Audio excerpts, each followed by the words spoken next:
Good morning children. In today's class we are going to proceed with problems based on logically equivalent. We denote it by the symbol 3 lines. What does it mean? Suppose I give you two statements. Both the statements have same answer. We declare the statements to be logically equivalent and we put this symbol. So what do you mean by logically equivalent? The statements in LHS and RHS are equal. They contain the last column or the final answer, one and the same. We call the statements to be logically equivalent. Now the question is, can you interchange and are?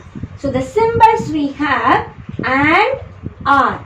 If I interchange these two, we give the name duality. So the word duality tells me and are interchanged. So for example, for tautology, contradiction will be the dual statement.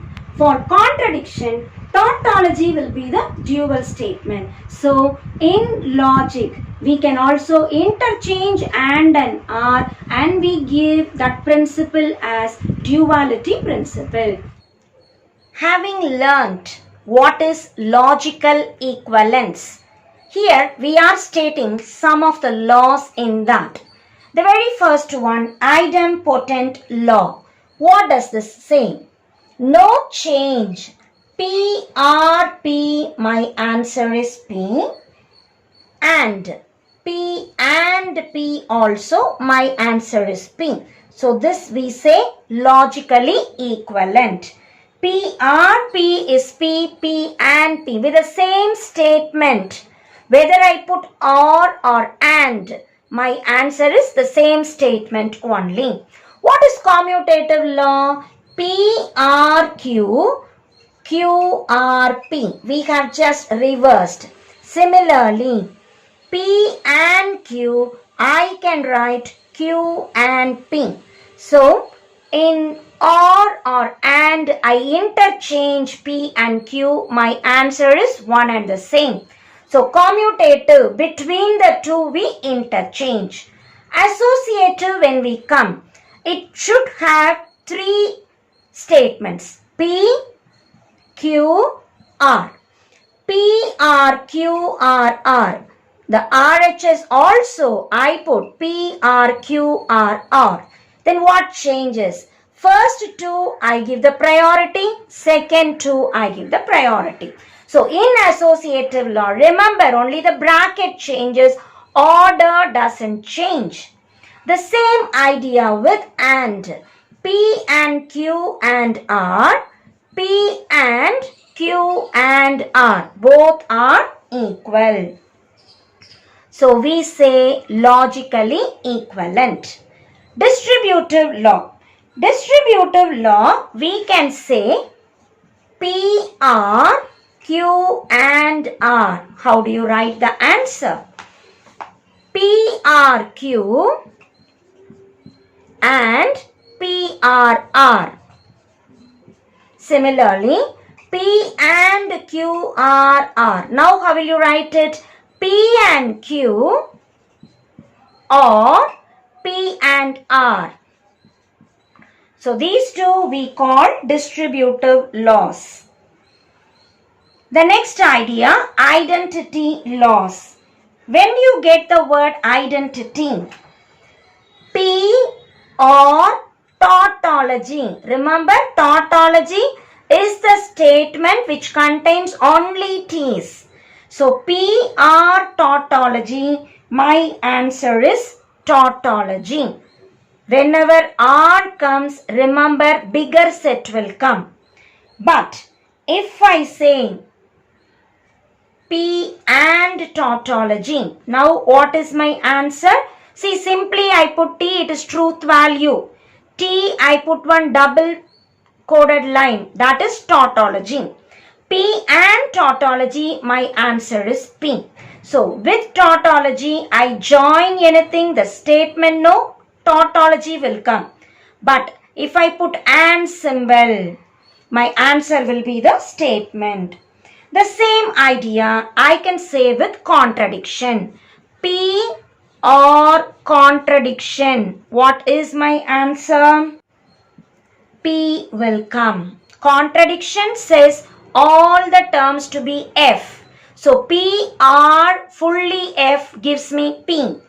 Similarly, P and fully F. Whenever and comes, one is F also, my answer is F only.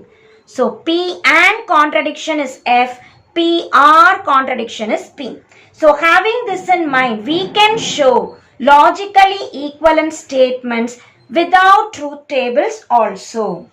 What do you mean by the word complement law? P or not P. What is my answer? P or not P. Tautology will come.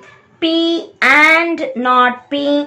Contradiction will come. Remember, P or not P. Tautology will come. P and not P. Contradiction will come. Not tautology is contradiction and not contradiction is tautology. Remember, not tautology is contradiction, not contradiction is tautology. So fully T, when I put not, it becomes fully F. Fully F, when I put not, it becomes tautology. So all these are logically equivalent statements. So we put 3 lines to identify logically equivalent. Involution law, or in other words I can say double negation law. In English we say double negative becomes positive. The same idea, not of not P. Double not I put, it is simply P and this is a logically equivalent statement. Negation of negation or not P is P only. De Morgan's laws we have already learnt in set theory. Here I am going to use and or. So instead of complement A dash B dash, I am using not. P and Q. How should you write it? Inside the bracket and comes. Outside the bracket R will come. You write negation P or negation Q. Remember, A union B, the whole dashes. A dash intersection B dash. Same idea. Here it is P and Q, not is. Not P or not Q. Now change and write P or Q comes inside the bracket. How should I write outside? It will be and. What will I write here? Not P and not Q. So remember the idea. When it is together and comes. When I split, it will become R. Together R comes. When I split, it becomes and. So these two we call De Morgan's laws. The same implication right from our union intersection which we had learnt in set theory. Instead of dash or complement there, here we are using not. Absorption laws. Here I have P or P and Q. Tell me which is bigger set, P or P and Q. When I put and, it becomes smaller. When I put R, I must write the bigger set. So P will be my answer. So remember, this is like intersection and this is like union. So the set or intersection, which is bigger, set will be bigger. When I put R, put the bigger one. So this is absorption law. This is somewhat like subset meaning. So you understand it in that way, but write this is logical equivalent statements. P or P and Q. My answer is P. Suppose I have P and P or Q. P or P or Q, which is bigger? R comes. This will be bigger set. When I put and, I must go with a smaller set. So now also my answer is P. So remember these ideas for applying in adjective type questions. Having learned the various laws of equivalence and logically equivalent meaning, let us proceed on to the exercise. Eighth question. Problems on logical equivalence show that not P and Q is equivalent to not P or not Q. Given PQ two statements, consider P as TTFF, Q as TFTF. What is P and Q? Both are true, it is true. The remaining are false. Not P and Q. Change and write it. T becomes F, F becomes T. This is LHS, so call it as number 1. Proceeding to RHS, first we are going to find not P. Change this and write. Double T gives me double F, double F gives me double T. Not Q. Change this. TF gives me FT, TF gives me FT. Now we need not P or not Q. Or tells me even if one is true, my answer is true. Both are false, it is false. The remaining, it becomes T. Check. This I can call number 2. 1 and 2 are equal, therefore LHS is logically equivalent to RHS. Subsection 2, not P to Q is equivalent to P and not Q. As usual, PQ, there are two statements called P as double T double F, Q as TF TF. P implies Q. We will remember tough. So TF gives me F. All the remaining will be true. Not P implies Q. Change and write it. F T F F. Not Q tells me change TF TF as FT FT. P and not Q. So P and tells me both are true. It is true. So TF F, TT T, FF F, FT F. Mark this as number 2.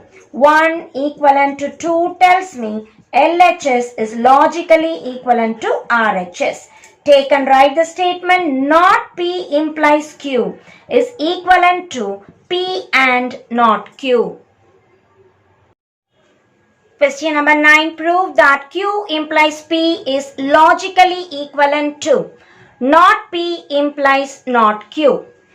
Again, there are two statements, so let us consider P as double T double F, Q as TF TF. Because I want Q implies P, let me write P again. It is double T double F. I want Q implies P. I should remember tough. So TF gives me F. All the remaining combination is true. Call this as number 1, which is the LHS. Not P. Change it and write F F T T. Not Q. TF will become FT.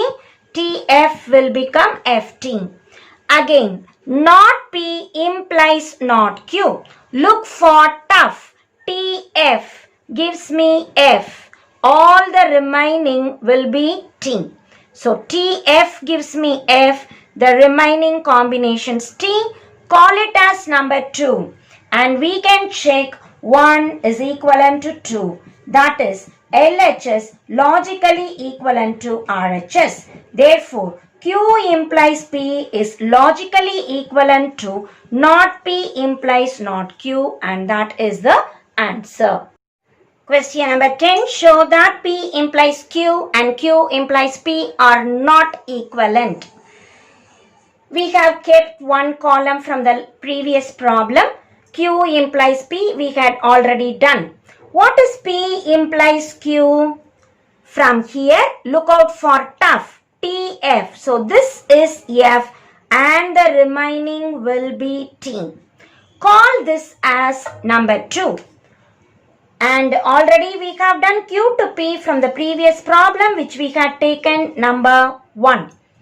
Now, are they equal? One is LHS and the other one is RHS. P to Q LHS, Q to P RHS. We will say 1 not equal to 2 implies LHS not equal to RHS.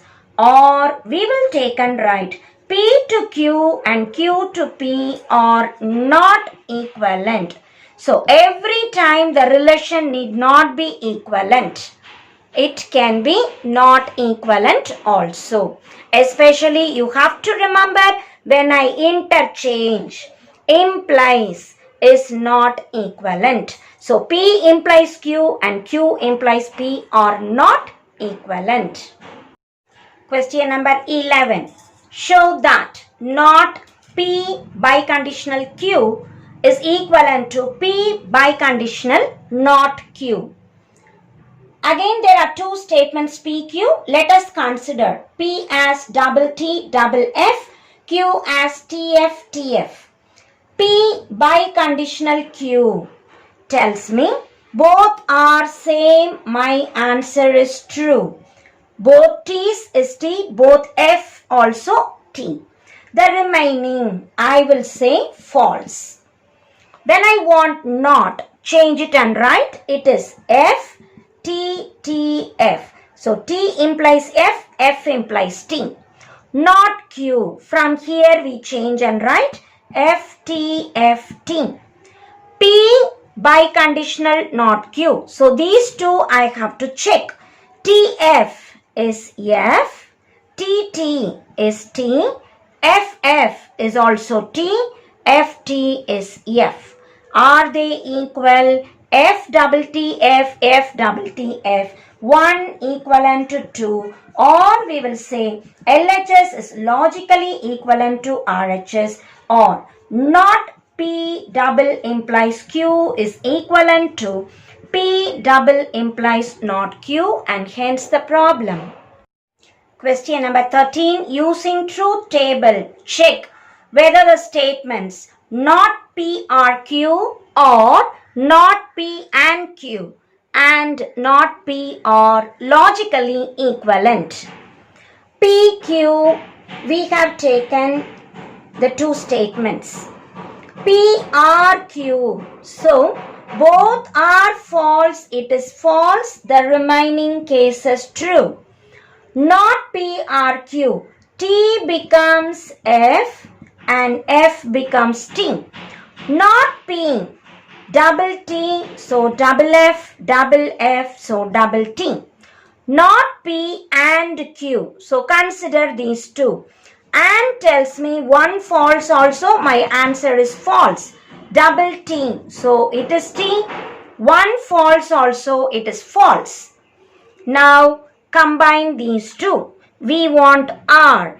FF gives me F, FF is F, FT is T, TF is T.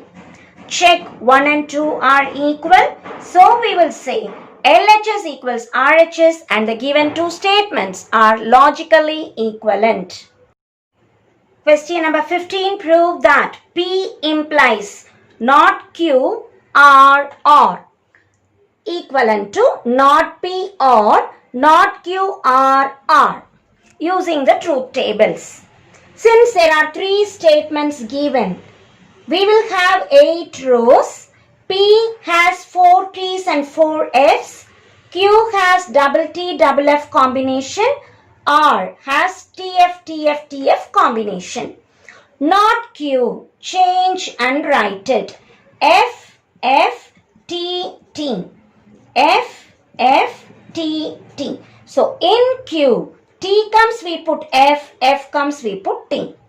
Not Q, R. So we have to check. One T comes also, it is T. Even if one T comes, my answer is true. Both are F, it is F. P implies not Q or R. So I have to check these two. TT, my answer is T. So this symbol tough, I must remember. TF gives me F. The remaining combinations, it will be true. FF also, it is true only. Remember, only TF gives me F. So this is our LHS. We can call this as number 1. Not P. The first column, change and write. 4 F's will come, 4 T's will come. So in P, T becomes F, F becomes T. Not Q, R. So this is already there. Not Q, R. So we shall copy from here. That is T, F, T, T, T, F, T, T. Now we need to know R. So these two, even if one true comes, it is true. Both are F, it is F. T, T, T. Here one T is coming, so T only. So we have only the second is F here also. The remaining are T. Call this as number 2. This is LHS and this is RHS. So 1 is equivalent to 2 tells me LHS is equivalent to RHS, or we can write the statement that is P implies not Q or R is logically equivalent to not P or not Q or R. So that is the problem.